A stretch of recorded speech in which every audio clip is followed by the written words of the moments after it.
손희정의 문화비평 시간입니다. 수요일마다 기다리시는 분들이 많은데 여성의 시각으로 대중매체와 사회문화 현상을 들여다보겠습니다. 손희정 문화평론가 자리해 주셨어요. 어서 오세요. 네, 안녕하세요. 오늘은 최근에 OTT 서비스를 통해서 개봉을 한 영화 승리호, 그 안에서도 업동이 얘기를 중심으로 좀 해보자고 저희가 했는데, 승리호에 대한 평가가 근데 좀 엇갈리는 것 같아요. 재밌다고 하시는 분들도 계시고 좀 진부하다 이렇게 얘기하시는 분들도 계시고, 어떻게 보세요? 좀 많이 갈리는 것 같은데요. 승리호에 대해서 좀 소개를 해드리자면 이 영화는 늑대 소년 탐정 홍길동으로 잘 알려져 있는 조성희 감독의 신작입니다. 우주를 무대로 전개되는 좌충우돌 모험을 다룬 스페이스 오페라 장르인데요. 때는 2092년입니다. 지구는 병들고 이제 우주 위성 궤도에 인류의 새로운 보금자리인 UTS가 건설이 됩니다. 근데 지금과 같은 양극화는 더욱 심해져서 지구 행성적으로 보았을 때 상류층은 UTS에서 평화롭게 살고, 극빈층은 지구와 그 주변에서 하루하루 힘들게 살아가고 있습니다. 영화의 주인공들은 우주 쓰레기를 주워서 돈을 버는 청소 우주선 승리호의 선원들입니다. 김태리, 송중기, 유해진, 진성규 배우가 출연을 하고요. 캐릭터가 강한 분들인데요. 그래서 사실 배우들에 대한 기대도 굉장히 높은 작품이었습니다. 근데 어느 날 승리호가 사고로 표류 중인 우주정을 하나 수거를 하는데요. 그 안에서 대량 살상 무기로 알려진 안드로이드 로봇인 도로시를 발견하게 됩니다. 7살 소녀의 모습을 한 도로시는 우주적으로 지금 수배가 걸려있는 상태이고요. 도로시를 되찾으려는 사람들과 도로시로 돈을 벌려는 승리호 선원들 사이에 위험한 거래가 시작됩니다. 야, 이거 우리한테도 이런 영화가 나오는구나. 좀 싶기도 해서 좀 재밌기는 한데요.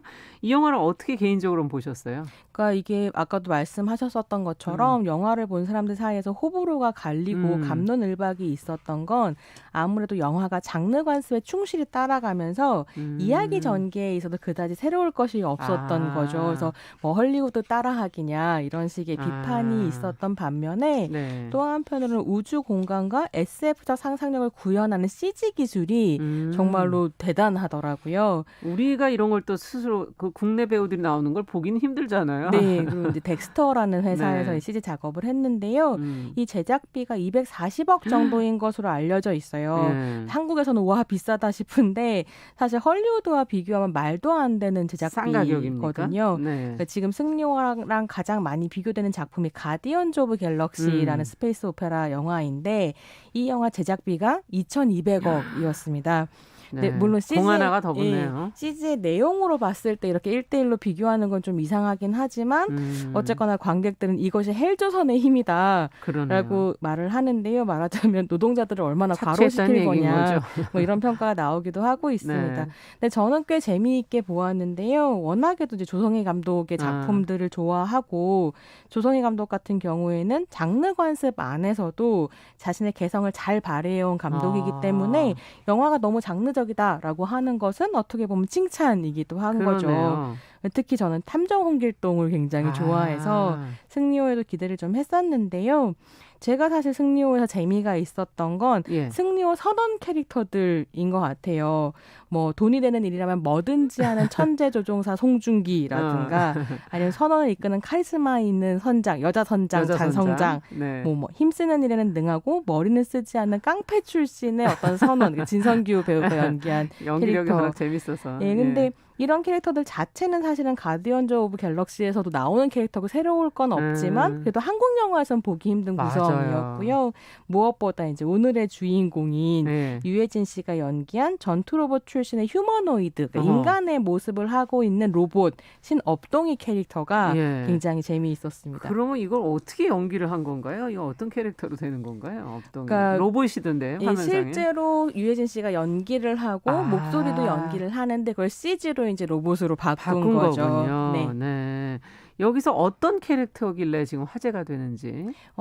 많은 사람들이 업동인 캐릭터의 어떤 장면을 보고 트랜스젠더 캐릭터가 아닌가? 이런 질문을 하기도 했는데요. 그 장면이 어떤 장면이냐면 도로시라고 하는 이 이제 대량살상 안드로이드. 그러니까 안드로이드는 유기체로 되어 있어서 인간인지 아닌지 구분이 잘 안 되는 로봇이 안드로이드이거든요. 그래서 이제 휴머노이드, 딱 보면 로봇인 휴머노이드는 업동이와 안드로이드가 마주보고 앉아서 대화를 나누는 장면인 거죠. 그래서 업동이가 이제 그 도로시의 한국어 이름이 꽃님인데 꽃님이한테 이렇게 얼굴에 화장을 해주면서 예. 뭐 장 선장은 어떤 사람이고 뭐 박 씨는 어떤 사람이고 그런 이야기를 막 하는데 꽃님이가 별로 재미없어요 얘기를. 그러다가 하품을 이렇게 하더니 업동이를 보고 언니는 그럼 예전에 뭘 했는데 이렇게 물어봅니다. 언니라고. 예, 근데 유해진 씨가 연기하잖아요. 그렇죠. 그러니까 40대 남성의 목소리로 말을 하던 전직 전투 로봇이 갑자기 얼굴 볼이 볼고대대해지면서 뭐 이렇게 얘기하는 거죠.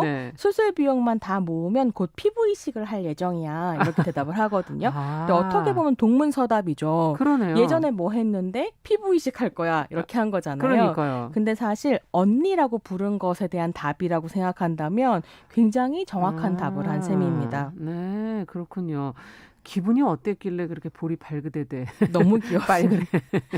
뭐 제가 업동이가 아니기 때문에 그 마음을 이해할 수는 없지만 그렇군요. 다만 상상을 좀 해본다면 아마도 누군가가 자신을 알아봐 주었기 때문에 설레었던 것 아닐까. 솔직하게 그래서. 예, 그 피부 이식을 한다는 건 업동이가 휴머노이드에서 안드로이드로 트랜지션을 하겠다. 그 수술을 하겠다라는 말이기도 한데요.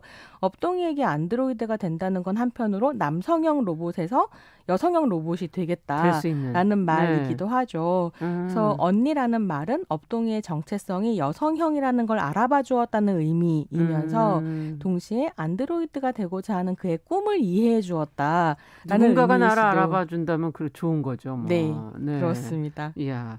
근데 업동이가 어쨌든 여성형 로봇이 되고 싶어 한다. 지금 그 맥락 속에서는 충분히 이해가 되는데 꼭 로봇에게 이렇게 성적인 어떤 정체성을 부여해야 하는가? 그거 자체가 또 성별 고정관념을 가진 거 아니냐 이런 비판도 있어요. 네, 물론 그렇게 보실 수도 있을 것 같습니다. 그러니까 제가 얼마 전에 화제가 되었던 채팅 로봇 이루다 사건을 보면서 그 생각을 했었거든요. 굳이 채팅하는 AI에게 20대 여성의 페르소나를 줘야 했을까? 그렇죠. 결국 그런 설정이 이루다 성노예화 같은 논란으로까지 이어진 것은 아닌가? 업동이의 경우도 마찬가지일 수 있겠는데요. 다만 저에게 업동이가 재미있었던 건 한국이건 헐리우드건 간에 AI 로봇을 재현할 때 그 재현이 이미 매우 성별화되어 있거든요. 그래서 뭐 예를 들면 정투형 로봇들은 다 남성형으로 그려진다든지 많은 분들이 좋아하는 그녀 같은 영화를 떠올려 보시면 서비스형 로봇은 또 다 여성형으로 그려지죠. 근데 그런 이제 영화들을 생각을 좀 해봤을 때 업동이는 이런 성별화된 AI 젠더 재현을 비트는 부분이 있다라는 생각을 좀 하게 되었습니다. 전형적이진 않다는 말씀이시네요. 그러니까 업동이가 원래 전투 로봇이었고 그래서 이제 남성형으로 그렇죠. 디자인이 되었었던 거잖아요. 근데 그 전투 로봇으로 싸우다가 폐기된 업동이를 잔성장이 주워다가 굉장히 높은 수준의 운영 시스템 OS를 깔아준 거죠. 그러면서 다른 방향으로 자아를 형성하게 되었다는 설정인 건데요. 그랬을 때 저는 이 설정도 좀 재미있는 설정이다. 그러니까 그러네요. 전투에 종사할 때는 남성형이었던 로봇이 뭔가 동료들과 승리호를 타고 다니면서 협업을 중요하게 생각하게 되고 이렇게 변화하기 시작하면서 여성형 정체성을 개발하기 시작했다는 것. 그래서 사실 업동이가 정확하게 인간 트랜스젠더를 반영하고 있는 캐릭터인가라고 하면 저는 그거는 좀 더 질문해 볼 필요가 있다고 생각하지만 어떤 유연한 젠더 정체성 형성이라는 점에 있어서는 일종의 사고 실험을 할 수 있도록 이끄는 부분이 있는 것 같아요.